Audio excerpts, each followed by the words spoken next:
O embaixador dos Estados Unidos junto à OEA, Leandro Risotto, foi interrompido por um breve protesto durante seu discurso na reunião extraordinária do Conselho Permanente da entidade, realizada hoje.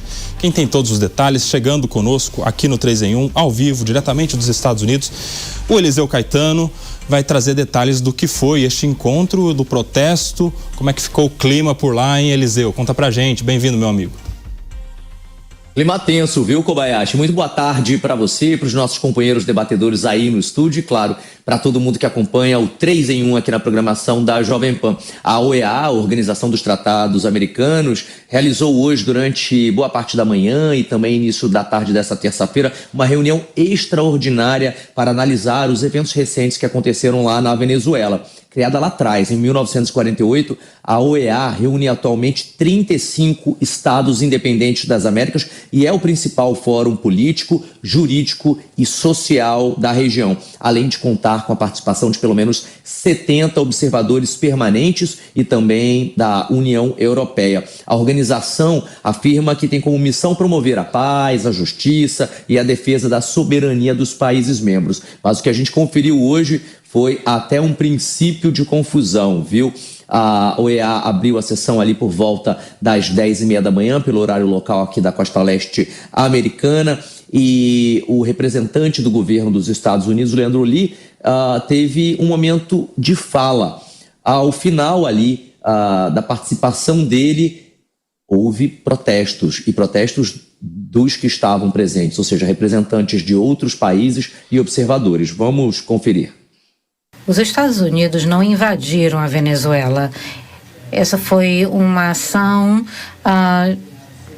bem direcionada para retirar um co-conspirador a fim de que pudesse enfrentar a justiça nos Estados Unidos. Faço um convite a que leiam as acusações. Nós temos 25 páginas com crimes hediondos contra a vida dos americanos, estadunidenses, e essa ação não foi fácil, mas foram oferecidas várias oportunidades a Nicolás Maduro. Por favor, não interferir. Pedimos que não interfiram na sessão. Por favor, que retire. Por favor, que se retire. Esses atos. Retirem essa pessoa da sessão, por favor. Por favor, se retira a senhora que se... Por favor, retirem a senhora. Segurança, por favor. Lo mais urgente, senhores de segurança. Como a gente pôde conferir, a fala que gerou essa reação foi quando o representante do governo americano citou os feridos americanos durante essa ação, reforçou que ela não foi ilegal e pediu para que os presentes lessem todas as acusações que recaem sobre Nicolás Maduro e Cília Flores, esposa dele e ex-primeira-dama do país. Quem também teve um momento de fala foi o representante do Brasil na OEA, o embaixador Benoni Belli. O discurso dele seguiu aí o teor das posições já adotadas pelo Brasil, pelo presidente Luiz Inácio Lula da Silva, e também repetida diversas vezes por outros diplomatas brasileiros, especialmente Sérgio Danesi, que ontem discursou no Conselho de Segurança da ONU em Nova York. As falas foram muito parecidas e a gente também confere agora. Esses atos representam uma afronta gravíssima à soberania da Venezuela e ameaçam a comunidade internacional com um precedente extremamente perigoso.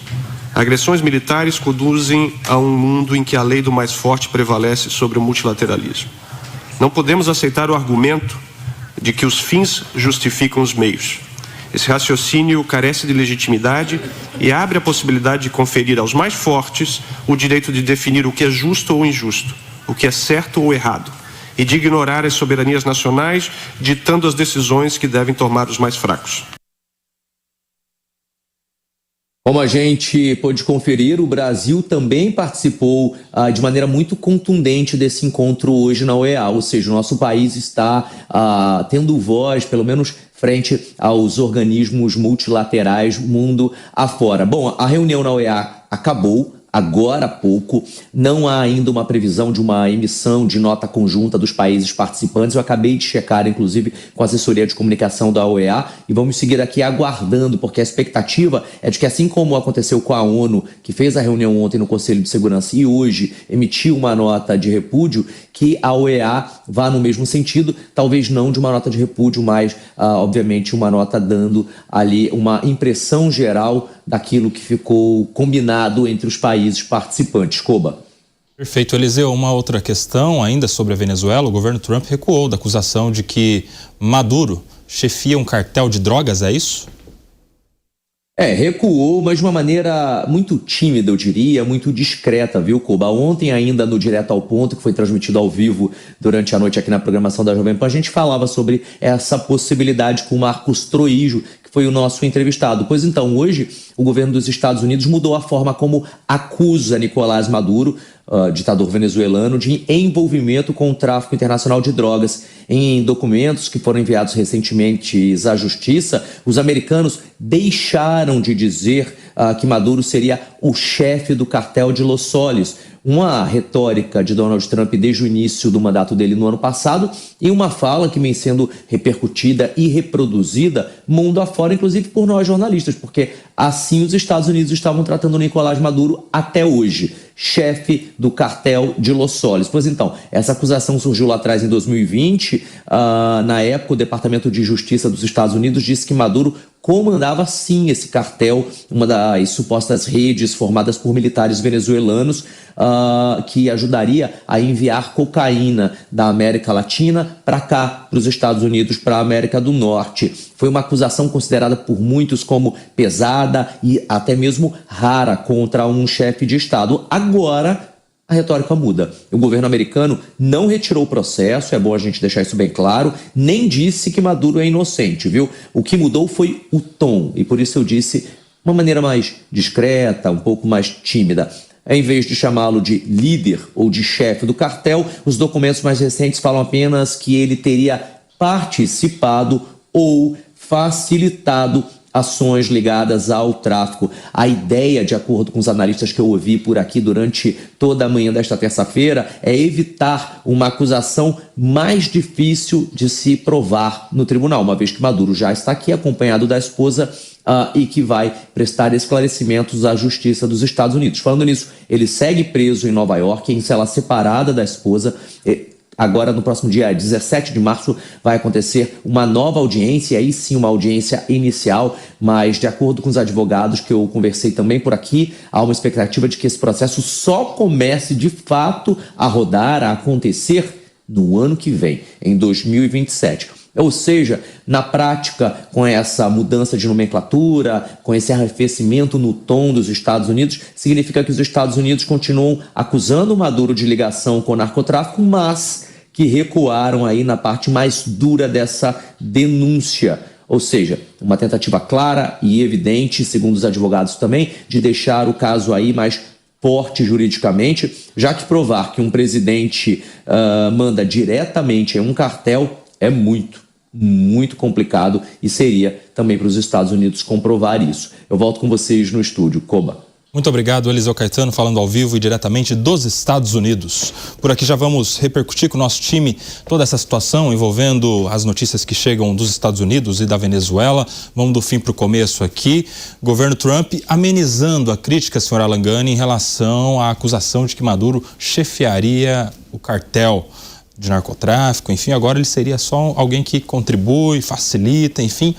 O que tem a ver nessa diminuição da intensidade da acusação americana? É claro que o motivo não é jurídico, Koba, nunca foi por uma guerra às drogas. Então, na verdade, agora que o Trump conseguiu o objetivo dele, que era a queda de Maduro, e agora tem uma etapa de transição para colocar um governo mais amigável aos Estados Unidos, uma mudança de regime, não faz sentido esta acusação contra Maduro de que ele era o chefe de um cartel. Então eles amenizam justamente para não criar problema. É uma questão política e geopolítica e menos jurídica. E você, senhor Fábio Piperno, como analisa esse tipo de de movimento americano diminuindo a intensidade nas críticas, isso tem a ver com o fato de que agora Maduro vai ter o direito de defesa, vai ter um processo todo pela frente, isso tudo vai precisar ser comprovado no tribunal para que alcance lá no final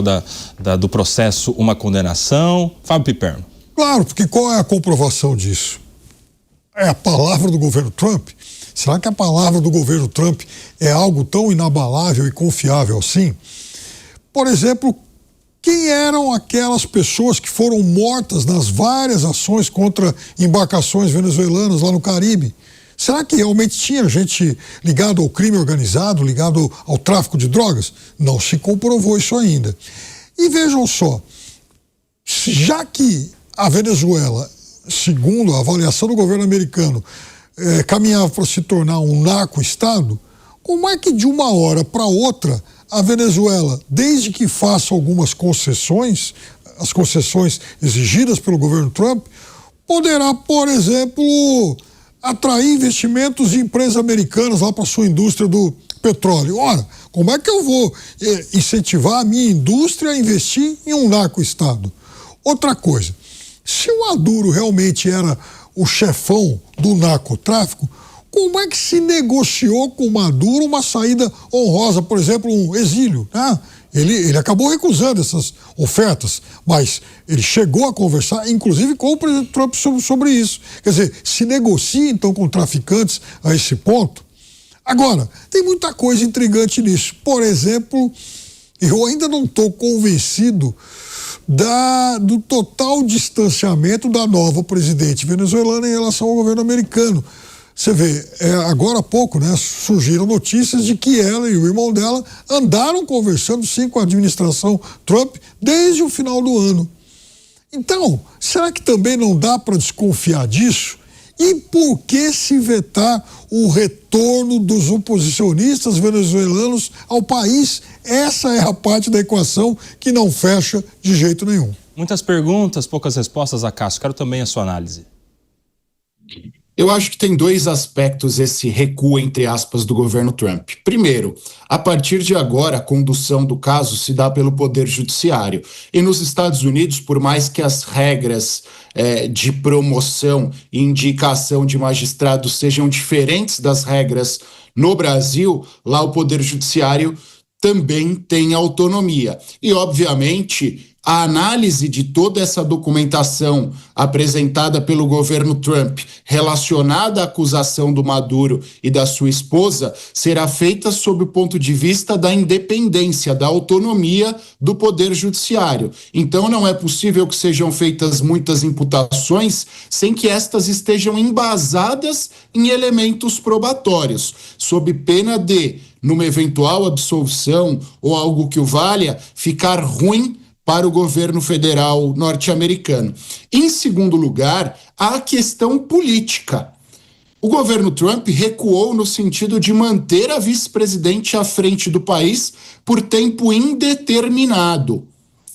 Ora, se era um governo ligado ao narcotráfico, se o poder executivo estava ligado ao narcotráfico, como há a manutenção desta vice e diversos dos principais protagonistas do governo venezuelano? Então, para que uma coisa, para que uma ação, para que a manutenção da vice-presidente case com a narrativa norte-americana, há a necessidade deste ajuste no discurso. A ver as cenas dos próximos capítulos, mas Donald Trump tem neste momento um abacaxi. Um abacaxi porque a ação não combina com os atos subsequentes. E, em segundo lugar, o Congresso norte-americano, por mais que haja uma maioria republicana, fará perguntas ao governo norte-americano. E é necessário que essas perguntas sejam respondidas a contento, sob pena de uma eventual responsabilização interna. E nós já percebemos no tarifaço que a única preocupação que Donald Trump tem, o único respeito que ele tem é a opinião pública interna norte-americana e aos parlamentares norte-americanos. Agora, a outra notícia que havia trazido o Eliseu Caetano, o senhor Fábio Piperno, A reunião que acontece na OEA acabou há pouco, em que o Brasil novamente reitera o posicionamento de crítica e de repúdio à ação americana no território venezuelano, falando sobre a soberania do Estado da Venezuela. Corretíssima posição do Brasil, assim como de vários países pelo mundo, especialmente lá na Europa, e como a gente já citou aqui, até mesmo da líder da extrema-direita francesa, Marine Le Pen. Ela tem uma posição parecida com a do Brasil em relação a isso. Ou seja, a Venezuela é um país soberano e a ação não tem respaldo no direito internacional. Agora, o que isso mostra, mais uma vez, isso ratifica, aliás, não só a percepção, mas uma nova realidade de que esses organismos multilaterais estão cada vez mais esvaziados. Vejam, hoje, isso está em todos os jornais, portais, uma preocupação da primeira-ministra da Dinamarca, que lança o seguinte desafio: ora, qualquer ataque à Groenlândia seria um ataque à OTAN. Olha a ousadia disso. Quer dizer, como é que os Estados Unidos podem cogitar o ataque a um país que faz parte da OTAN, da qual ele é, digamos, o principal acionista, o principal sócio?